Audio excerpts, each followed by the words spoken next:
الحمدللہ والصلاة والسلام علی سیدنا و مولانا و ملجانا و ماونا محمد صلی اللہ علیہ وسلم النبی الامی العربی القرشی الحاشمی الابتہی مکی المدنی سبحان اللہ التحامی الشاہد المشکور سبحان اللہ الولی المقرب اما بعد فاعوذ باللہ من الشیطان الرجیم بسم اللہ الرحمن الرحیم قال اللہ تبارک و تعالی فی القرآن المجید والفرقان الحمید والذین یبیتون لربهم سجدا وقیاما صدق اللہ مولانا العظیم۔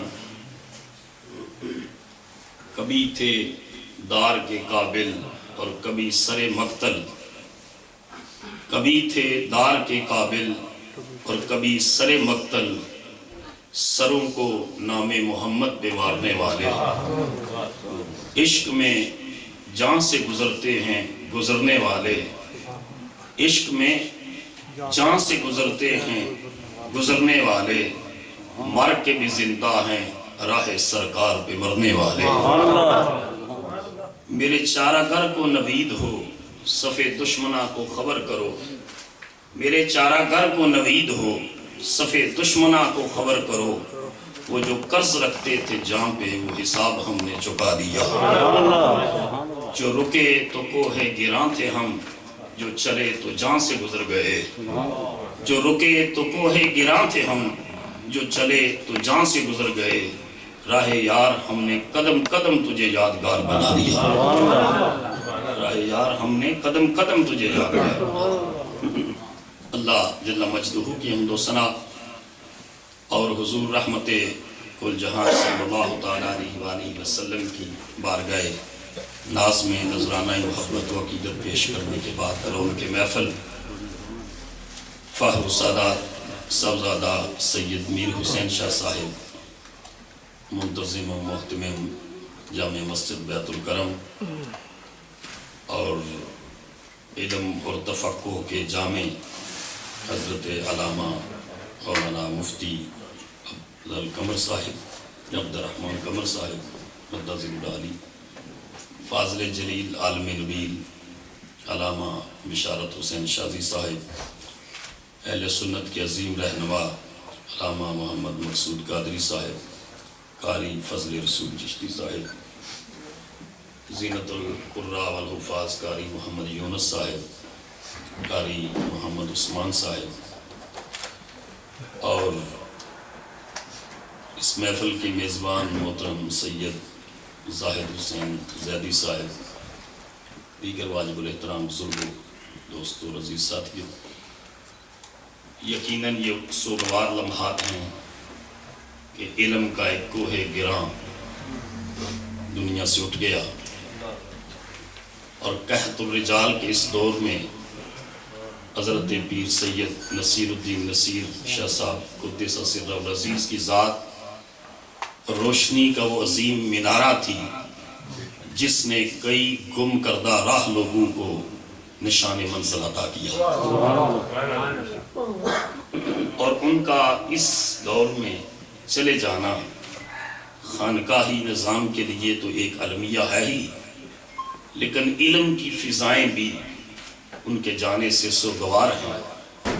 وہ کسی نے بڑا خوبصورت کہا تھا کہ تو ان موسموں میں جدا ہوا جب درختوں کے ہاتھ پھولوں سے خالی تھے، تو ان موسموں میں گیا جب درختوں کے ہاتھ پھولوں سے خالی تھے، اب علم اور زہد اور تقوی اور طہارت کے وہ پھول جن سے نصیر الدین نصیر رحمت اللہ علیہ کے کلام سے ان کے اندر خوشبو تھی، آج وہ مرجائے میں نظر آتے ہیں۔ آپ کی شخصیت کے حوالے سے چند تھوڑی دیر کے لیے گفتگو کر کے اپنی بات کو کنکلوڈ کروں گا۔ حضرت پیر سید نصیر الدین نصیر شاہ صاحب رحمۃ اللہ علیہ، جس طرح کہ آپ نے سنا شاہی صاحب سے کہ آپ عالم بھی تھے، شاعر بھی تھے، ادیب بھی تھے، خطیب بھی تھے، تمام مروجہ علوم کے اوپر آپ کو دسترس حاصل تھی، لیکن اس کے باوجود اس درجے کی علمی دیانت میں نے آپ کے اندر دیکھی۔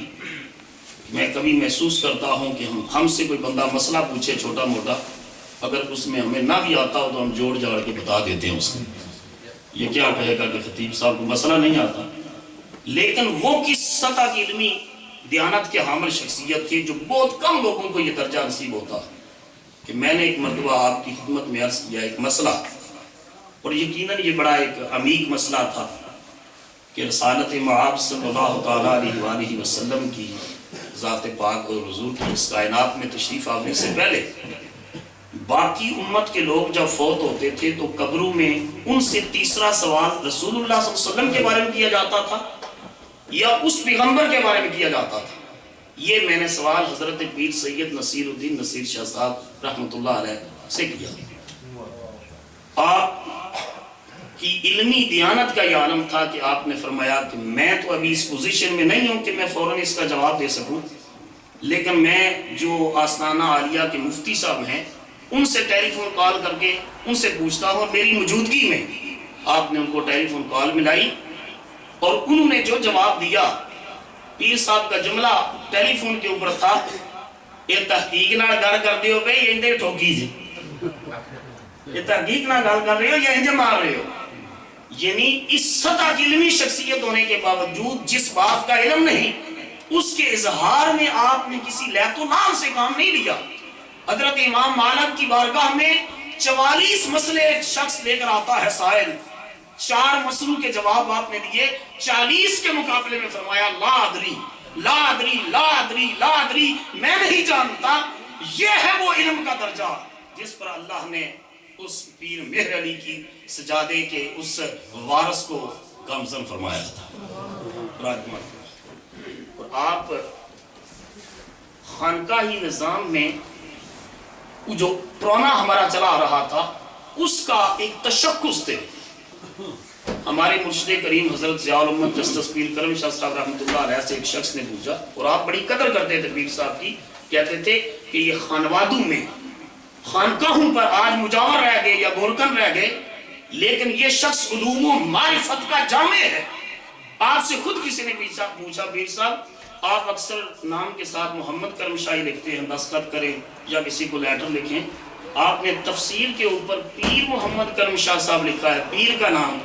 تو پیر صاحب مسکرا کر فرمانے لگے یہ اس لیے لکھا ہے کہ لوگوں کو پتا چلے پیر بھی کچھ پڑھے لکھے ہوتے ہیں، پیر بھی کچھ پڑھے لکھے ہوتے ہیں، وگرنہ عام تصور یہی ہے کہ یہ علم سے محروم ہوتے ہیں، یہ صرف علم لدنی پر انحصار کرتے ہیں کہ ہمارے پاس علم لدنی ہے، یہ کیلو کال، یہ درس و تدریس، یہ واعظ و تلقین، یہ ارشاد و ہدایت کے ذریعے لوگوں کے قلوب و ذہان کو منور کرنا، یہ اس سے یہ خانقاہی نظام آج فارغ ہو چکا تھا۔ مگر حضرت ضیاء الامت اور حضرت پیر سید نصیر الدین شاہ صاحب رحمۃ اللہ علیہ کی شخصیات نے دنیا کو باور کرایا کہ آج بھی غوث الاعظم کے وارث دنیا میں موجود ہیں۔ اور اس کے اوپر پھر آپ کے اوپر بڑا، میں ختم کرتا ہوں، میں ان کی بات کر کے ختم کرتا ہوں، مجھے علم ہے ساری صورتحال۔ ایک تو نعت خانوں سے پہلے آپ نے لگا دیا امتحان کے لیے شاہی صاحب نے مجھے، اور دوسرا یہ ہے کہ میں بات ختم کرتا ہوں، سن لیں تھوڑی سی، پوری ساری رات پڑی ہے۔ تو میں یہ ایک بات عرض کر رہا تھا، ایک یہ بات، دوسرا ان کا جو علمی تعمق تھا، میں انہی کے حوالے سے بات کروں گا، آگے پیچھے نہیں انشاءاللہ۔ علمی تفوق تھا اور علمی تبخر تھا، وہ اس درجے کا تھا کہ کسی شخص نے آپ پر یہ سوال کیا کہ یہ جو قوالی آپ کرتے ہیں، سماع کرتے ہیں، یہ حضرت نظام الدین اولیاء کے بعد یہ سلسلہ شروع ہوا ہے اور امیر خسرو اور ان لوگوں نے اس کو رواج دیا ہے، یہ عہد رسالت عہد خلفائے راشدین میں یہ بات نہیں تھی۔ میں نے آپ سے یہ جملہ سنا اور میں دنگ رہ گیا کہ اس درجے کی علمی گہرائی اور اس درجے کی علمی تحقیق اور اس درجے کا علمی تبخر اللہ نے حضرت پیر صاحب رحمۃ اللہ علیہ کو عطا کیا تھا۔ آپ نے فرمایا میں نے اس کے ساتھ 2 گھنٹے کے قریب بحث کی، جب وہ نہ مانا کہ مجھے سارے صحابہ سے کوئی بات بتائے تو آپ نے فرمایا پھر میں تجھے عثمان غنی کے قول سے بتاتا ہوں. لفظ قوال اس وقت عہد صحابہ بھی معروف تھا. سبحان اللہ. آپ نے حضرت عثمان غنی کا یہ قول دہرایا. آپ فرماتے تھے انا راجل فعال لا براجل قوال. میں قوالی کرنے والا بندہ نہیں ہوں, میں کام کرنے والا بندہ ہوں. آپ فرماتے ہیں اس دور میں لفظ قوال حضرت عثمان غنی رضی اللہ تعالیٰ نے اپنی زبان مبارک سے یہ ارشاد فرمایا انا راجل فعال, میں کام کا آدمی ہوں. لا براجل قوال, میں قوالی والا آدمی نہیں ہوں. اور یہ آپ نے اس سے ثابت کیا کہ یہ سماع اور یہ قوالی اور یہ چیزیں اس دور میں تھی اور بعد میں تھی. اور امام احمد بن حنبل کی مجلس میں آپ نے درس واعظ اور درس دیتے ہوئے ایک موقع پر ارشاد فرمایا آج پوری دنیا حنبلی ہے مگر عرب کی دنیا. آپ نے ایک مقام پر فرمایا ما وجدت اقواما افضل من الصوفیاء, کہ میں نے صوفیاء سے بہتر اس کائنات میں کوئی طبقہ نہیں دیکھا. ان درویشوں ان فقیروں اولیاء سے بہتر کسی طبقے کو نہیں پایا. ایک شخص مجمع سے اٹھا, اس نے کہا حضور آپ اپنے وقت کے امام ہو کر اتنے بڑے فقیہ اور اتنے بڑے امام ہو کر اتنی بڑی بات کر دی کہ میں نے ساری دنیا کے طبقات میں صوفیاء سے بڑا طبقہ کوئی نہیں پایا. آپ کو پتہ ہے یہ کرتے کیا ہے؟ آپ نے فرمایا بتاؤ کیا کرتے ہیں؟ اس نے کہا ہم یستمعون و یرقصون, یہ سماع کرتے ہیں اور سماع میں قوالی سنتے ہیں, قوالیاں سنتے ہیں, سماع کرتے ہیں. اور قوالی میں ایک مقام ایسا آتا ہے کہ یرقصون یہ اٹھ کر دمالے ڈالتے ہیں, یہ رقص کرتے ہیں, بجت کرتے ہیں, دمالے ڈالتے ہیں. امام احمد بن حنبل رضی اللہ تعالیٰ کی بارگاہ میں اس شخص نے سوال کیا, آپ سن کر مسکرا پڑے. آپ نے فرمایا داہم یفرحون مع اللہ ساعتن, فرمایا ان کو ان کی حالت پر چھوڑ دے, جب وہ وجد کی کیفیت میں آتے ہیں تو اپنے رب کے ساتھ جشن منا رہے ہوتے ہیں. بے شک سبحان اللہ واہ واہ. اور یہ استانہ علیہ گولڑا شریف کی روایت رہی ہے قوالی. حضرت پیر سید نصیر الدین نصیر شاہ صاحب رحمۃ اللہ علیہ کی شخصیت کے دو گوشے آخر میں بیان کر کے اس پر گفتگو کو کنکلوڈ کروں گا. ویسے تو ان کی زندگی کے ہر پہلو سے حضور کے عشق کی جھلک دکھائی دیتی تھی. وہ حفیظ طائب نے کہا تھا عمر بر رہی جو انیس سے جان وہ آرزو نبی رہی. عمر بر رہی جو انیس سے جان وہ بس آرزو نبی رہی. کبھی اشک بن کے رواں ہوئی, کبھی درد بن کے دبی رہی. اور زندگی کے ہر گوشے سے عشق رسالت کی خوشبو آتی تھی.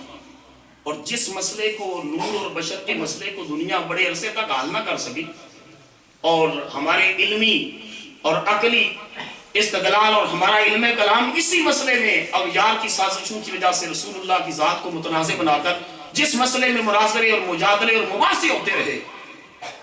اور واصف علی واصف نے ایک بڑا پیارا جملہ لکھا. اس نے لکھا شیطان خدا کے دروازے سے اس لیے تو دکارا گیا کہ شیطان خدا کو معبود سمجھتا تھا, محبوب نہیں سمجھتا تھا. اگر وہ خدا کو محبوب سمجھتا تو خدا کے دروازے سے دکارا نہ جاتا. جب یہ کیفیت پیدا ہوئی تو ایک جو درویش جو فقیر ہے اس کا ایک جملہ سارے مسئلے کو حل کر دیتا ہے. حضرت پیر سید نصیر الدین نصیر شاہ صاحب رحمۃ اللہ تعالیٰ علیہ, آپ نے فرمایا ان کو ڈالا گیا جب پیکر خاکی میں نصیر, یعنی یہ نور و بشر کا سارا مسئلہ آپ نے ایک شعر کے اندر سارا حل کر دیا. ان کو ڈالا گیا جب پیکر خاکی میں نصیر, نور ہوتا رہا قربان بشر ہونے تک.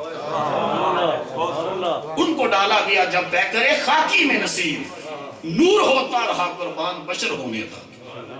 اور یہ اس درجے کی علمی جو ہے وہ اپروچ تھی حضرت پیر سید نصیر الدین نصیر شاہ صاحب رحمۃ اللہ علیہ کی. اور میں نے عرض کیا جو آخری پہلو ہے ان کی شخصیت کا, کچھ جب علم کا اس درجے پر مقام آ جائے تو ویسے بھی چھڑتی ہیں اور پھر مخالفتوں کے طوفان بھی اٹھتے ہیں. اور یہ طوفان آپ کی شخصیت کے حوالے سے بھی اٹھے, یہ طوفان اٹھے. اور چھوٹے درجے کے کوئی واعظ اور خطیب لوگوں نے آپ کی شخصیت کے اوپر جو ہے وہ اس چادر علم اور چادر تصوف کو داغدار کرنے کی کوشش کی. پیر صاحب نے جو اس کا جواب ارشاد فرمایا وہ جواب بھی ان کی اس علمی اپروچ کی عکاسی کرتا ہے. آپ نے فرمایا کہ یہ جو لوگ آپ کی مخالفت میں ہوتے یا آپ کے خلاف لکھتے یا تقریریں کرتے یا واعظ کرتے یا اپنی مجلسوں میں بیٹھ کر آپ کی شخصیت کے حوالے سے نقد و جرح کے پیمانے پر آپ کو پرکھنے کی کوشش کرتے، تو آپ ان کے حوالے سے فرماتے ہیں کہ پیغام رسانی سے پتہ چلتا ہے. آپ نے فرمایا پیغام رسانی سے پتہ چلتا ہے، لفظوں کی روانی سے پتہ چلتا ہے.